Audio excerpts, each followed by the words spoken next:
Hello, friends. Today we are starting a very important chapter, accounting equation.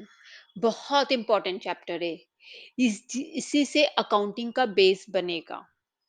और हम start कर रहे हैं बहुत important topic balance sheet. Accounting में सबसे important topic है balance sheet.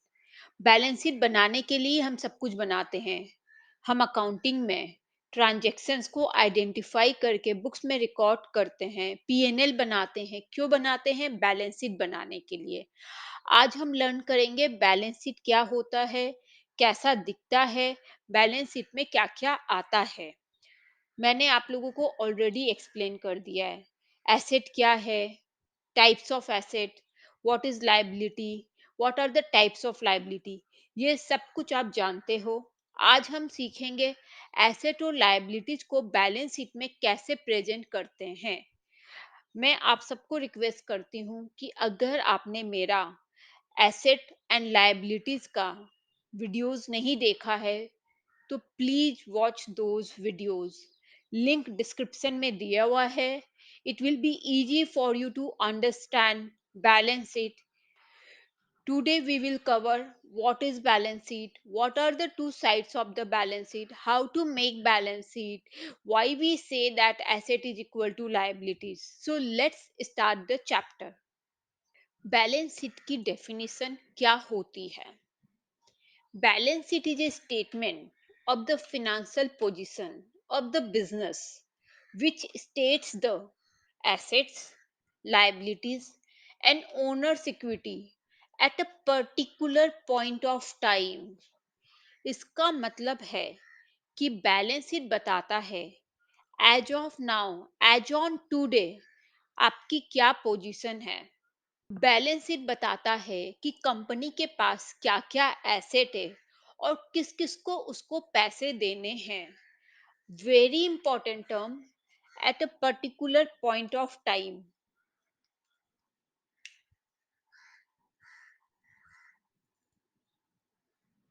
हम बैलेंस शीट कब बनाते हैं?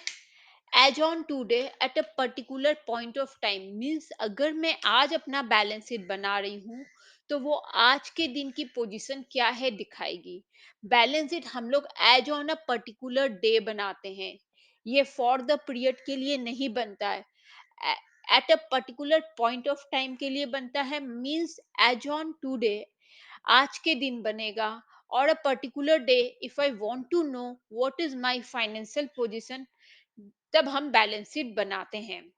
सपोज आप मेरे से पूछते हो कि मैम अपनी बैलेंस शीट बताइए कि आपके पास आज के दिन क्या क्या है। So let's suppose today is 31 December 2022। आज 31 दिसंबर 2022 है और आप मेरे से पूछ रहे हो कि मैम आपकी इस दिन की पोजीशन क्या है। Let's suppose today is 31 December 2022 and you are asking me कि मैम आज के दिन में आपकी क्या पोजीशन है। तो मैं आपको क्या बताऊंगी? Suppose I will tell you कि मेरे नाम पे एक लैंड है। लैंड की वैल्यू है 5 लाख, तो मैं लिख देती हूँ कि I have land 5 lakhs। Then मैं आपको बोलूंगी मेरे पास एक कार भी है, कार की वैल्यू 2 lakhs है। तो let's suppose I have a car, car की वैल्यू 2 lakhs है। देन मैं बोलूंगी हाँ मैं लैपटॉप भी है मेरे पास। Laptop is, let's consider laptop मेरे पास जो है वो 1 लाख का है। एंड अब आप पूछोगे मेरे नाम पर क्या है, तो वही मैं बता रही हूँ कि ऑब्वियसली लैंड जो है वो मेरे नाम पे है जिसकी वैल्यू 5 lakhs है। कार वो भी मेरे नाम पे है तो उसकी भी वैल्यू 2 lakhs है। एंड लैपटॉप की वैल्यू 1 लाख है। मैंने कुछ फर्नीचर भी खरीदा था कुछ दिन पहले जो मेरे नाम पर ही है, तो आई वुड से कि फर्नीचर भी मेरे पास है। And that furniture is, let's assume 1 lakh का मेरे पास फर्नीचर भी पड़ा हुआ है। ठीक है, ये मेरी पोजीशन हो गई एज ऑन डेट कि इस दिन 31 मार्च 22, मतलब आज के दिन मेरे पास ये सब कुछ है। मेरे पास लैंड है, कार है, लैपटॉप है, फर्नीचर है, ये सब मेरा है। ठीक है। सपोज मैं बोलती हूँ कि मेरे पास ना कैश भी पड़ा हुआ है, तो आई वुड से कि cash is also with me and that is approximately, let's say 1 lakh मेरे पास कैश भी पड़ा हुआ है। तो मेरे पास ये सब कुछ है जो मेरे नाम पे है, जो मेरा है। What is the value of this? 10 lakhs। तो ये सब कुछ हो गया मेरा 10 lakhs का।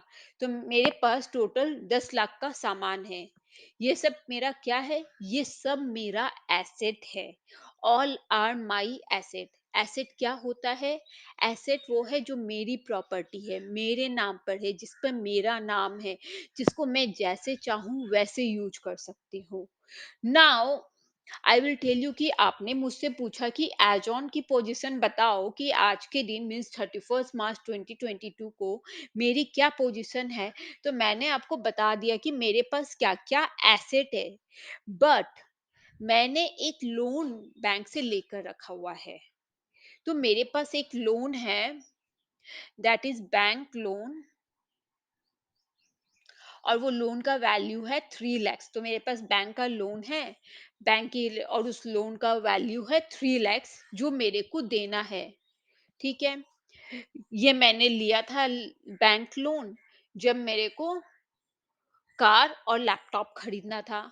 फिर मैं आपको बोलूंगी मैंने ना अपने एक फ्रेंड से 5 लाख रुपए लोन लेकर रखा हुआ है।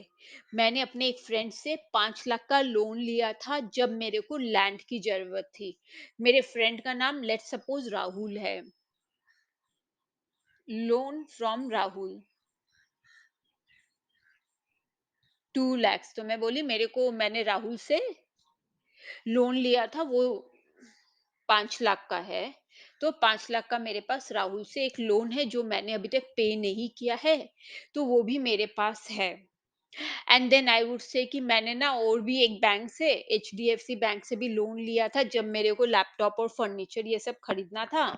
तो मेरे पास लोन जो है एक और बैंक लोन है, which is from ICICI bank, HDFC bank. तो मेरे पास बैंक लोन है एचडीएफसी बैंक से 2 लाख का। तो मेरे पास एक बैंक लोन है, ये जो मेरा ये आईसीआईसीआई बैंक से है, 3 लाख का लोन जो मैंने कार और लैपटॉप खरीदने के वक़्त लिया था। लैंड खरीदने के वक़्त भी मैंने एक लोन ले लिया था अपने फ्रेंड से 5 लैक्स का, और मैंने बैंक लोन भी लिया एचडीएफसी से 2 लाख का। तो ये जो है मेरी पोज़ीशन एज़ ऑन 31st मार्च है। मेरे को बैंक को 5 3 लाख रुपए देने हैं, राहुल को 5 लाख रुपए देने हैं, एंड एचडीएफसी बैंक को भी मेरे को 2 लाख रुपए देने। So these are all my liability. Liability जो मेरे को पेमेंट करनी है, जो मेरे को किसी को देना है। यहाँ पर मेरे को बैंक को और अपने फ्रेंड को लोन वापस करना है। तो दीज आर माय लायबिलिटी जो मेरे को पेमेंट करनी है। And now if I look into quickly कि मेरा टोटल लायबिलिटी कितना है, तो व्हाट आई ऑब्जर्व कि मेरे पास 10 लाख की लायबिलिटी भी है। मतलब लायबिलिटी जो मेरे को किसी को पेमेंट करना है। तो अगर आज आप पूछोगे मेरे से कि मेरी पोजीशन क्या है, तो मैं आपको बताऊंगी कि ये सारे मेरे पास एसेट है, land, car, laptop, furniture, cash, जिसका टोटल वैल्यू 10 lakhs है। But at the same time मेरे पास लायबिलिटी भी है, मेरे को ये सारे अमाउंट का पेमेंट करना है। These are all my liabilities, and वो भी मेरी 10 लाख की है। इसी को बैलेंस शीट बोलते हैं, जहां पर मेरा एसेट और मेरी लायबिलिटी रिफ्लेक्ट होती है। मेरे पास क्या-क्या है और मेरे को क्या-क्या देना है और किसको-किसको देना है, यह बैलेंस शीट को देखकर पता चल जाता है। अगर आप कोई भी कंपनी, सपोज रिलायंस से पूछोगे कि what is your balance sheet, means आपके पास क्या क्या एसेट है और क्या क्या लायबिलिटी है, तो वो बोलेंगे हाँ मेरे पास बिल्डिंग है, प्लांट है, लैंड है, फर्नीचर है, व्हीकल है। मेरे वो सब कुछ बताएंगे, जो भी रिलायंस के नाम पर है सब कुछ बताएंगे, और वो सब कुछ उसका एसेट होगा। सिमिलरली अगर रिलायंस ने किसी से लोन लिया होगा, तो वो उसकी लायबिलिटी है। सपोज रिलायंस ने आईसीआईसीआई बैंक से लोन लिया है तो वो उसकी लायबिलिटी है। आई होप आपको समझ में आ गया होगा कि what is the difference between asset and liability. Asset जो मेरी प्रॉपर्टी है, मेरे नाम पे है, जिस पे मेरा राइट है, उसको एसेट बोलते हैं। लायबिलिटी जो मेरे को मार्केट में या किसी को भी कुछ देना है, वो मेरी लायबिलिटी है। बैलेंस शीट क्या रिफ्लेक्ट करता है? बैलेंस शीट रिफ्लेक्ट करता है कि मेरे पास क्या-क्या एसेट है, मतलब मेरे पास क्या-क्या सामान है जो मेरे नाम पे है या बिज़नेस के नाम पे है, और लायबिलिटी मेरे को किसको क्या-क्या देना है। तो बैलेंस शीट एक्चुअल में रिफ्लेक्ट करता है एसेट एंड लायबिलिटी का position, means what is my financial position as on a particular date. As on today 31st March 2022 को मेरी क्या पोजीशन है, मेरा एसेट क्या है, मेरी लायबिलिटी क्या है, और इसी को बैलेंस शीट बोलते हैं। ये जो मेरी पोजीशन है ये 31st मार्च 2022 की है। नाउ सपोज अगले दिन मैंने एक मशीन खरीद ली। I purchase a machinery. मैंने एक मशीन खरीदी है कैश देकर, और इस मशीन की वैल्यू है 50,000 रुपीज। तो मैंने क्या किया, मैंने 31 अप्रैल से, मैं जब फर्स्ट 1/4/2022 में गई, मतलब अगले दिन मैंने एक मशीन परचेज कर ली। मशीन की वैल्यू है 50 के, और मैंने उस मशीन को खरीदने के लिए कैश दिया 50,000। यहाँ क्या हो रहा है, मैंने 50 के का क्या खरीदा, मैंने एक मशीन परचेज कर ली। सो आज के दिन, मतलब 1/4/2022, 1 अप्रैल 2022 को मेरी पोजीशन क्या हो जाएगी। मैंने क्या दिया, मैंने कैश दिया। मेरे पास से क्या गया, कैश गया। और मेरे पास क्या आया, मेरे पास मशीन आ गई। मैंने कैश पेमेंट किया और मैंने मशीन ले ली। इसका मतलब अब भी अगर मैं ये टेबल बनाऊं तो मैं यहाँ पर 1 लाख रुपया कैश नहीं दिखा सकती। क्यों? क्योंकि मेरे कैश की पोजीशन 50,000 कम हो गई है। मैंने 50,000 की मशीन खरीद ली है, तो मेरा कैश कितना हो गया, 50,000 हो गया। और मेरे को कैश देकर क्या मिला, मशीन मिला। मशीन मेरे लिए क्या है, मशीन मेरा एसेट है। तो मैं यहाँ पर क्या करूंगी, अब आई विल ऐड हियर कि मेरे पास एक मशीन आ गई जिसकी वैल्यू है 550 लाख, और अगर अभी हम फिर से टोटल करेंगे तो वो 10 लाख ही है। मतलब यहाँ पर क्या हुआ, आज के दिन मेरी बैलेंस शीट की पोजीशन चेंज हो गई। मींस एज ऑन 1 अप्रैल 2022 मेरी बैलेंस शीट की पोजीशन चेंज हो गई। बैलेंस शीट से हमें क्या पता चलता है कि मेरे पास क्या क्या है और मुझे क्या क्या देना है। इस पर्टिकुलर डेट को क्या बनता है, मेरा बैलेंस शीट बना।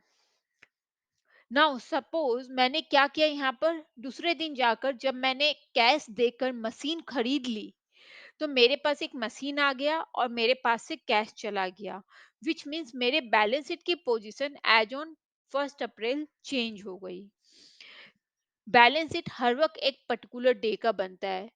तो अगर हम 1/4/2022 का बैलेंस शीट बनाएंगे तो मेरी पोजीशन ये रहेगी। ये कभी भी पूरे साल के लिए नहीं बनता है। Let's take an example. Suppose 6 months पहले मैंने एक लैपटॉप खरीदा था। ये लैपटॉप मैंने 1 लाख रुपए का है, मैंने 6 महीने उधार में खरीद लिया था। मैंने लैपटॉप वाले को बोला कि भाई मैं पेमेंट करती हूँ, लैपटॉप मेरे को दे दो। तो उसने मेरे को बोला ठीक है, आप मेरे से लैपटॉप ले लीजिए, 1 महीने के बाद मेरे को आप पेमेंट कर दीजिएगा। और जब ड्यू डेट आया मैंने उसको लैपटॉप का पेमेंट कर दिया है। ये जो ट्रांजेक्शन है ये आज के दिन ना इसकी कोई रिलेवेंस नहीं है। क्यों नहीं है? क्योंकि मुझे किसी को कुछ देना ही नहीं है। हम साल भर में बहुत सारे ट्रांजेक्शन्स करते हैं, बिजनेस ट्रांजैक्शन बहुत करते हैं, लेकिन वो बैलेंस शीट में नहीं आएगा। बैलेंस शीट रिफ्लेक्ट करता है एज ऑन टुडे की पोजीशन।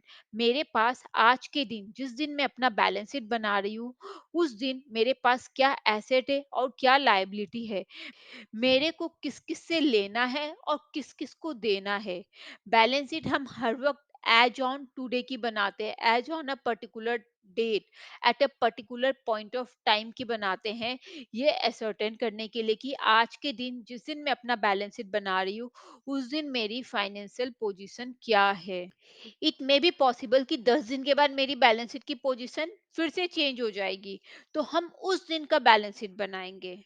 तो अगर हम डेफिनेशन देखें तो बैलेंस शीट का क्या बोलता है, इट इज ए स्टेटमेंट, ये एक स्टेटमेंट है of the financial position of the business, business का फाइनेंशियल पोजीशन रिफ्लेक्ट करता है।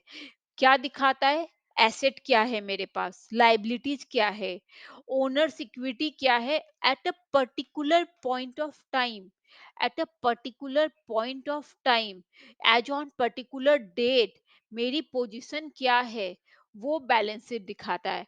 आपने देखा 31 मार्च को मेरे पास कैश 1 लाख रुपीज था, लेकिन ठीक दूसरे दिन जब मैंने अपना बैलेंस शीट बनाया तो मेरा कैश 50,000 से कम हो गया और मेरे पास एक मशीन आ गई। क्यों? क्योंकि मैंने 1 अप्रैल को एक मशीन खरीद ली कैश देकर। तो हम बैलेंस शीट हर वक्त at a particular point of time, as on a particular date की बनाते हैं। Now I will show you the structure and the format of the balance sheet. Company हो, पार्टनरशिप फर्म हो, सोल प्रोप्राइटर हो, सब कोई अपना बैलेंस शीट बनाते हैं। तो वो अपना बैलेंस शीट कैसे बनाते हैं, क्या स्ट्रक्चर होता है, फॉर्मेट होता है, अभी हम वो सब सीखेंगे।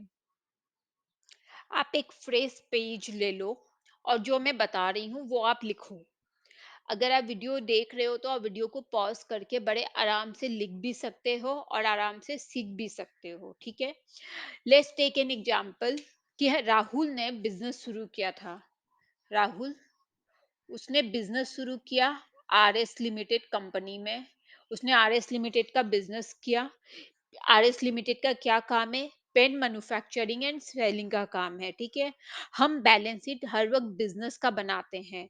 तो अभी हम क्या करेंगे, सबसे पहले हम बिजनेस का नाम लिखेंगे, मतलब इन द बुक्स ऑफ, हम किसका बुक्स बना रहे हैं, हम बिजनेस का बना रहे हैं। बिजनेस का नाम क्या है, आर एस लिमिटेड, तो हम लिखेंगे in the books of R S limited, कि हम किसका बुक्स बना रहे हैं। अब हम क्या बना रहे हैं, हम क्या बना रहे हैं, हम बैलेंस शीट बना रहे हैं। तो लेट्स राइट बैलेंस शीट, कि हम बैलेंस शीट बना रहे हैं। बैलेंस शीट हम कब बना रहे हैं, कौन से दिन का बना रहे हैं, तो लिखो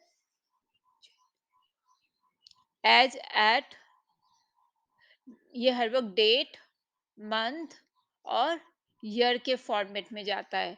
सो लेट्स से हम बना रहे हैं 31/03/2022, हम 31 मार्च 2022 का बैलेंस शीट बना रहे हैं। मतलब हम 31 मार्च को अपना फाइनेंशियल पोजीशन असर्टेन कर रहे हैं। ये पूरे साल का नहीं बनता है, ये as on a particular date का बनता है, मीन्स एज एट 31 मार्च 2022 का बनेगा। Let's make a T format, the first thing हम टी फॉर्मेट बनाएंगे,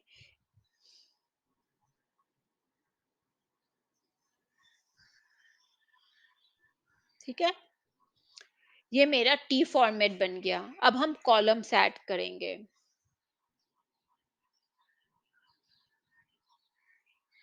हम 2 कॉलम ऐड करेंगे और हम यहाँ पर भी 2 कॉलम ऐड करते हैं।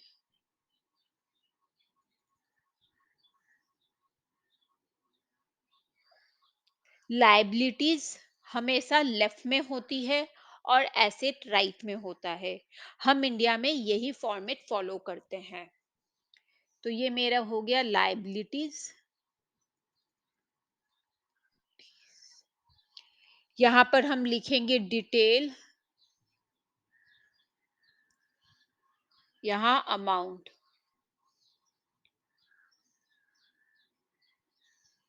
सिमिलरली यहाँ पर हम लिखेंगे एसेट्स, अगेन डिटेल, अमाउंट। और मेरा करेंसी क्या है, रुपीज है। वेरी इंपॉर्टेंट, हमें करेंसी भी लिखना है कि मेरा करेंसी, हम कौन से करेंसी में अपनी बुक्स बना रहे हैं। हम इंडिया में बिजनेस कर रहे हैं तो हमारी करेंसी होगी आईएनआर। तो हमने फॉर्मेट बना लिया। Liabilities detail amount, asset detail amount. Liabilities मेरे लेफ्ट हैंड साइड में आती है, हमेशा लेफ्ट में होती है। एसेट मेरे राइट में होता है। और इंडिया में हम इसी फॉर्मेट में अपना बैलेंस शीट बनाते हैं। अच्छा, अभी हमने क्या पढ़ा था? हमने क्या पढ़ा था? हमने पढ़ा था एसेट। एसेट क्या कितने तरह के होते हैं? 2 तरह के होते हैं। Non current asset and current asset. Non current asset जो हम बिज़नेस में यूज़ करते हैं, अपने मैन्युफैक्चरिंग के लिए यूज़ करते हैं, सेल के पर्पस के लिए नहीं खरीदते हैं। करंट एसेट जो हम सेल करने के लिए खरीदते हैं, जो मेरा करंट एसेट में आता है stock, debtors, cash. Non current asset में आता है furniture, plant, machinery, land, building. तो लेट्स राइट द फॉर्मेट। हमारा क्या होता है? Non current asset. Non current asset में क्या आएगा मेरा? Fix asset. Non current asset में मेरे पास क्या है? फिक्स एसेट है। फिक्स एसेट मेरा क्या होता है? टेंजिबल भी हो सकता है। टेंजिबल जो हम देख भी सकते हैं, टच भी कर सकते हैं। और नॉन टेंजिबल एसेट जो दिखता नहीं है, लाइक गुडविल, तो मेरा नॉन टेंजिबल आ गया। नॉन करेंट एसेट में मेरे पास फिक्स एसेट दो तरह के होते हैं, टेंजिबल, नॉन टेंजिबल। टेंजिबल जो हम देख सकते हैं, फील, टच कर सकते हैं, like land, plant, machinery, furniture. Non tangible asset जो हम देख नहीं सकते हैं, हम टच नहीं कर सकते, केवल फील कर सकते हैं, लाइक गुडविल, ट्रेडमार्क। फिर मेरे पास इन्वेस्टमेंट होगा। अगर कोई इन्वेस्टमेंट मैंने किया हुआ है तो वो मेरा इन्वेस्टमेंट्स हो गया। जो मेरा इन्वेस्टमेंट 1 साल से ज़्यादा का होता है, वो भी मेरा नॉन करंट एसेट में आता है। फिर मेरे पास क्या है? Current asset. करंट एसेट्स में मेरे पास क्या-क्या आता है? करंट एसेट क्या होता है? जो मेरा लिक्विड फॉर्म में होता है, जो हम जल्दी से जल्दी मार्केट में बेचना चाहते हैं, स्टॉक। स्टॉक क्या है? जिस सामान में मैं डील करती हूँ, ये तो होगा नहीं कि 31 मार्च को मेरा पूरा स्टॉक बिक जाएगा। मेरे पास कुछ तो पड़ा होगा, जो मैं वापस न्यू अकाउंटिंग पीरियड में बेचूंगी, तो वो मेरा स्टॉक है। सपोज मेरा पेन मैन्युफैक्चरिंग एंड सेलिंग का बिजनेस है। मैंने 1000 पेन पूरे मार्च में मैन्युफैक्चर किया था और मैंने बेचा केवल 600। तो 400 मेरा पेन स्टॉक में पड़ा हुआ है, जो मैं अप्रैल में बेचूंगी। तो मेरे पास स्टॉक आ गया। डेटर्स आ गया। मैं जिसको उधार में अपना माल बेची हूँ, मैंने पेन किसी को उधार में भी बेचा है, जिससे अभी मुझे पैसे रिसीव नहीं हुए, तो मेरे को उससे पैसे रिसीव होना बाकी है, वो मेरे को रिसीव होगा, तो वो मेरे लिए डेटर्स है। फिर मेरे पास कैश, अगर कुछ मेरे पास कैश पड़ा हुआ है, तो वो मेरा करंट एसेट है। तो आपको क्लियर हुआ एसेट में क्या-क्या आ रहा है? Asset are of 2 types, non current asset and current asset. Non current asset के अंदर फिक्स एसेट आता है, इन्वेस्टमेंट आता है। Fix asset again are of two types, tangible, non tangible. Current asset जो मेरा स्टॉक, डेटर्स एंड कैश हुआ। Now let's move to the liability side. हमने क्या पढ़ा था? लायबिलिटीज कितने तरह की होती है? हमने पढ़ा था लायबिलिटीज 2 टाइप्स की होती है, internal liability and external liability.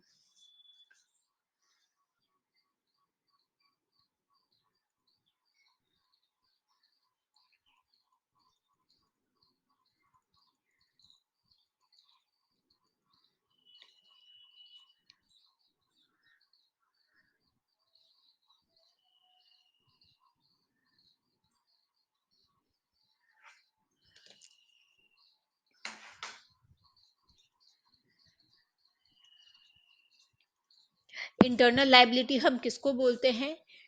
जब यहाँ पर राहुल ने बिजनेस शुरू किया, आरएस लिमिटेड का, उसने बिजनेस में जो पैसे लाकर डाले, उसने 5 लाख रुपया बिजनेस में डाला। ये किसने डाला पैसा? ये ओनर ने पैसे डाले हैं। राहुल जो बिजनेस स्टार्ट कर रहा है, जो बिजनेस का ओनर है, वो अगर कुछ पैसे बिजनेस में डाल रहा है, उसको हम इंटरनल लायबिलिटी बोलते हैं। इंटरनल लायबिलिटी को हम ओनर्स इक्विटी बोलते हैं, प्रोप्राइटर्स फंड बोलते हैं। तो इंटरनल लायबिलिटी को हम ओनर्स फंड बोलते हैं,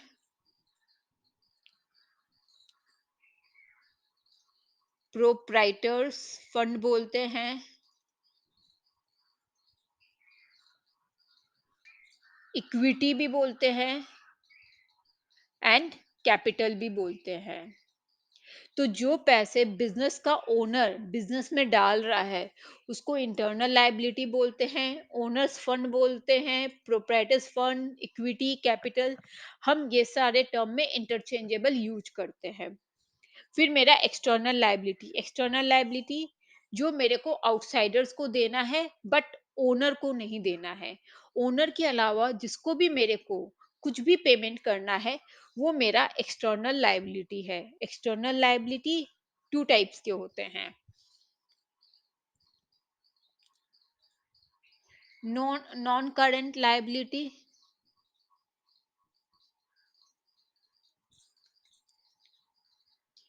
एंड करंट लायबिलिटी।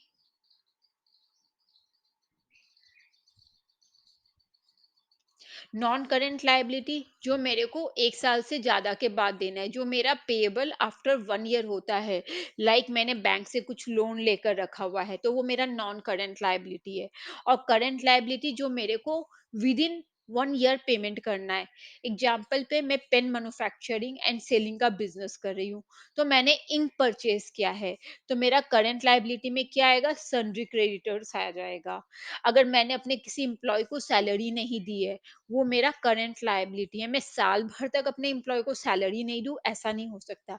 मैं उसको विद इन 1 ईयर पेमेंट कर दूंगी। सपोज मेरे को कोई एक्सपेंस पेमेंट करना बाकी है, लाइक रेंट का पेमेंट करना बाकी है, इलेक्ट्रिसिटी एक्सपेंसेस बाकी है, तो वो सब मेरे करंट लायबिलिटी के अंदर आता है। और नॉन करंट लायबिलिटी जो मेरी लॉन्ग टर्म लायबिलिटी होती है, जिसका मेरे को पेमेंट 1 साल के बाद करना होता है। क्लियर है? तो this is the pro forma of the balance sheet. हम डिटेल अमाउंट लिखते हैं, और फिर ये अमाउंट लिखते हैं। डिटेल क्यों लिखते हैं? सपोज कि मेरे पास बहुत सारे टेंजिबल एसेट में कैटेगरीज है, मेरे पास बिल्डिंग भी है, प्लांट भी है, मशीनरी भी है। तो उन सब का इंडिविजुअल अमाउंट हम डिटेल में लिखेंगे, और फिर हम टोटल जो है बाहर लिख देते हैं। तो मेरा जो ग्रुपिंग है वो इस तरह से होता है। दैट्स वाई हमारे पास डिटेल कॉलम भी होता है, और फिर अमाउंट जो मेरा समेशन दिखाता है। This is the pro forma of balance sheet. आप इसको नोट कर लो।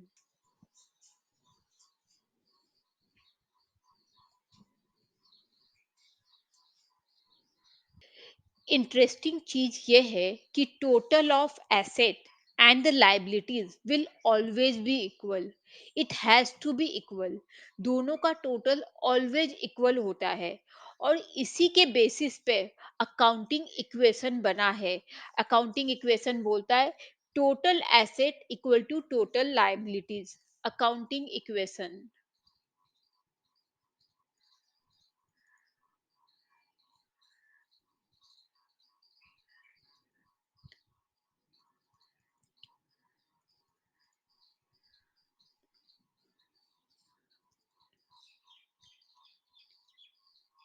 ये मेरा अकाउंटिंग इक्वेशन है, that is total asset equal to total liability. ऐसा क्यों है, मैं आपको एग्जांपल दूंगी, अभी आप नोट कर लो। हम नेक्स्ट सेशन में एग्जांपल्स देखेंगे कि why we are having a accounting equation states total asset equal to total liabilities. Thank you for watching the video. I hope you are liking my videos. Don't forget to subscribe my channel and like my videos. Thank you very much.